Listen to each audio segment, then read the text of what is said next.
I'm Bruce Carter. I spent 4 years in the United States Air Force.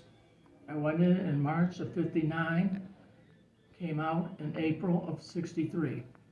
My first assignment was 1365th Photo Group, Orlando, Florida, as a photographer working at Cape Canaveral. From there, I went up to Anchorage, Alaska for 18 months, where I was the base photographer and flew Air Sea Rescue. That's where I got my wings. Then I went down to Warner Robins, Georgia, and was the base photographer down there also. I also went through the Cuban Missile Crisis down there. That was rather interesting. I got to do a lot of traveling. I think the place I enjoyed the most was Alaska. The country is beautiful.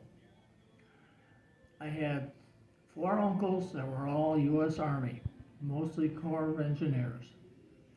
And as for people going into service now, make the best of it you can. You're going to make friendships.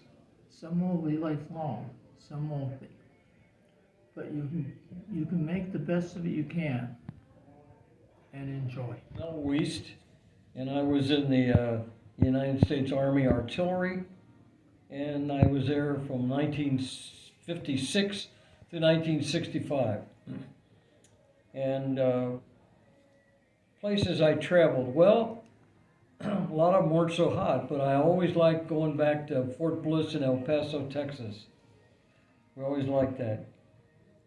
I graduated from the military academy in 1956, and I had an uncle that was in the Army Air Corps, but nobody else I could remember served in the military.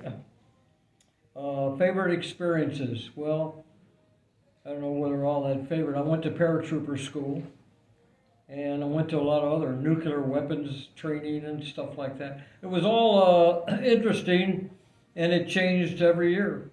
Words of wisdom I share military families. Well, I would just tell them to hang in there. It's a great organization, a lot of camaraderie. You make a lot of friends, and sometimes if there's a war, you lose a few. But hang in there, and you'll enjoy it because you got a lot of friends wherever you go. Well, my name is Arthur Heisel. I served in the Army for 5 years, 10 months, and 5 days as the first sergeant in the infantry division from the late 40s until the early 50s. My favorite place was Japan, where I served most of my time. When the Korean conflict started, 2 days later, I was there in Korea. After several months, I came down with malaria. They sent me back to Japan, where I served as an instructor for the Japanese police force. I love traveling to foreign countries. I have no family members in the military. If they were, I would tell them, make the best of it. Thank you.